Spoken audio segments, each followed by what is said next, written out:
பாவத்துல விழுறதுக்கு முன்னாடி வரைக்கும் ஒன்றாக இருந்தவங்க. அவங்களுடைய தேவனுடைய பிரசனத்துக்குள்ளேயே மனுஷன் இருந்து கொண்டே இருந்தான். அவன் செய்கிற காரியங்கள் அவருக்கு மகிமை உண்டாகிற விதத்துல அவருடைய ஆதி நோக்கம் என்ன, தம்முடைய சாயலின்படியும் தம்முடைய ரூபத்தின்படியும் படைச்சதற்கான காரணம் என்ன அப்படின்னு பாத்தீங்கன்னா, அவருக்கேற்றபடியாக நம்ம வாழும்படிக்கு, அவருக்கேற்றபடியாக சிந்திக்கும்படிக்கு, அவருக்கேற்றபடியாக நம்ம பேசும்படிக்கு, ஒவ்வொரு காரியங்களும் பண்ணும்படிக்கு அவர் அவருடைய தம்முடைய சாயலின்படியும் தம்முடைய ரூபத்தின்படியும் தேவன் சிருஷ்டித்தார். ஆனா பாவத்துல விழுந்ததுக்கு அப்புறம் என்ன ஆச்சுன்னா, தேவனை விட்டு மனுஷன் அவருடைய பிரசன்னத்தை விட்டு ஓடி போக ஆரம்பிச்சான். அப்படித்தானே வசனம் சொல்லுது. தேவனுடைய சத்தம் கேட்ட உடனே ஆதாம் என்ன பண்ணா, பயந்து ஓடி ஒளிந்தான் என்று சொல்லுகிறது. அவருடைய பிரசன்னத்தை விட்டு போக ஆரம்பிச்சிட்டான். பாவம் தேவனுடைய பிரசன்னத்துல இருந்து மனுஷனை பிரிக்கிறது.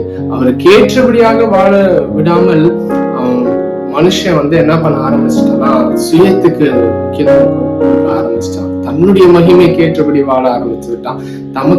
தனக்கு என்னெல்லாம் யோசிக்கிறானோ தான் யோசிக்கிறபடி செய்ய ஆரம்பிச்சு விட்டான்.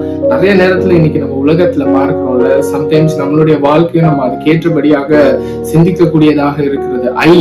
எனக்கு ஏற்றபடி நான் இருக்கணும், எனக்கு மகிமை உண்டாகிறபடி நான் வாழணும், எனக்கு பிடிச்சபடி நான் இருக்கணும், எனக்கு என்ன யோசிக்கிறேனோ அதை தான் நான் பண்ணணும், எனக்கு குளோரி எனக்கு உண்டாகணும், என்ன பெருமையா பேசணும், எனக்கு மகிமை உண்டாகணும், அதுக்கேற்றபடி தான் இது பண்றோம். சம்டைம்ஸ் அதுவே என்ன நடக்கும்னா, என்ன பார்த்து எப்படி சொல்லலாம், ஒரு மன்னிக்க கூட முடியாத அளவிற்கு நம்ம சம்டைம்ஸ் அப்படி ஆகி விடுகிறோம். என்ன பார்த்து அப்படி சொல்லிட்டாங்க, என்ன பார்த்து இது பண்ணிட்டாங்களே, நான் யாரு தெரியுமா, நான் எப்படிப்பட்டவன் தெரியுமா அப்படின்றத நம்மை ரொம்ப முக்கியத்துவம் கொடுத்து அப்படின்றத நம்ம ஃபர்ஸ்ட்ல வைக்கிறோம். இல்ல, நம்மளை படைத்தவர், நம்ம சிருஷ்டிப்பு தான்.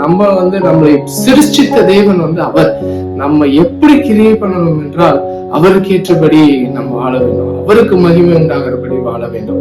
பாவம் மனுஷனை தேவனத்திலிருந்து பிரித்தது. ஆனால் தேவனுக்கு ஸ்தோத்திரம், தேவன் ஒரே பேரான குமாரனாகிய இயேசு கிறிஸ்துவை இன்றைக்கு உலகத்துல தந்தார்.